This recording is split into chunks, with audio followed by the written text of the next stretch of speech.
پوتے کی وراثت کا مسئلہ یہ ہے کہ پوتا اپنے دادے کی جائیداد میں اس وقت وارث نہیں ہوتا جب اس کے تائے چچے زندہ ہوں۔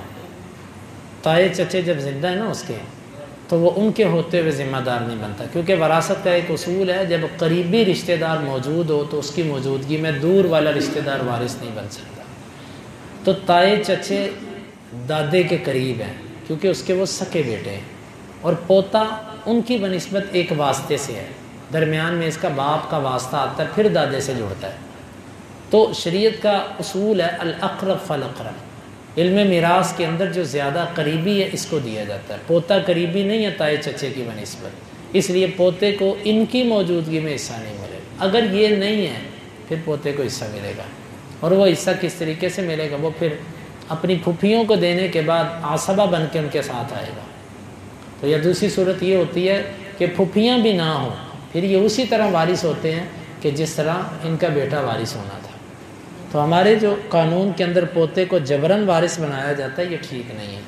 البتہ دادا اپنے پوتے کے لیے وصیت کر سکتا ہے، یہ کہہ سکتا ہے کہ بیٹا، اور تیسرے حصے تک وصیت جائز ہے، وہ یہ کہہ دے کہ جتنا میرے اس بیٹے کا حصہ بنتا تھا نا وہ پورا حصہ میں وصیت کرتا ہوں، کیونکہ عام طور پر اگر 4 بیٹے ہیں تو ایک بیٹا فوت ہو گیا، تو ظاہر بات اگر آپ وصیت کرتے ہیں تو وہ چوتھے حصے کی وصیت ہے۔ آپ کہتے ہیں جتنا حصہ اس کا بنتا ہے اس کو اتنا ہی دے دو، میرے پوتوں کو دے دو اتنا، تو یہ چوتھے حصے کی وصیت ہے، یہ جائز ہے، اور چاہیے یہ دادے کو کہ وصیت کر جائے۔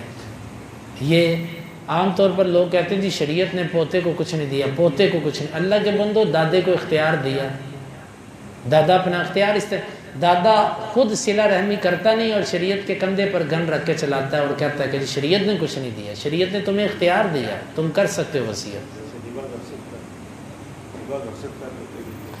ہبہ اگر وہ کرے گا نا تو پھر اس کو، اگر ایک پوتے کو ہبہ کرتا ہے تو اس کو باقیوں کو بھی کرنا پڑے گا، یہ جائز نہیں ہے۔ ہبہ میں اور تحفے میں برابری ہے، یہی ہوگا کہ وہ وصیت کر جائے کہ میرے مرنے کے بعد جو حصہ باقی بیٹوں کو جائے گا وہی حصہ اس پوتے کو جائے گا، لیکن میں کر سکتا ہوں۔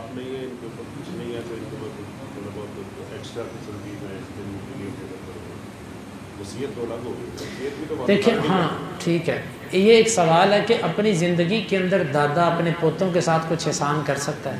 میں نے ایک عرض کی تھی، اگر ایک بچہ بیمار ہو، ایک بچہ معذور ہو، اس کی بیماری اور معذوری پر، علاج پر جو خرچ آ رہا ہے نا، اس میں برابری نہیں ہے۔ دادا اپنی زندگی کے اندر اپنے پوتوں کے لیے ان کو ہر مہینے خرچہ دے، ان کی ضروریات زندگی پورا کرتا رہے، اس میں برابری نہیں، یہ احسان ہے، یہ اس کو کرنا چاہیے۔ البتہ وصیت ایک الگ چیز ہے، زیادہ سے زیادہ والثلث کثیر۔ اسی لیے ابن عباس اور دیگر اہل علم کہتے تھے اللہ کے نبی نے تیسرے کو بھی کہا، تیسرا زیادہ، تو تیسرے کی بھی نہیں ہونی چاہیے، چوتھے کی ہونی چاہیے۔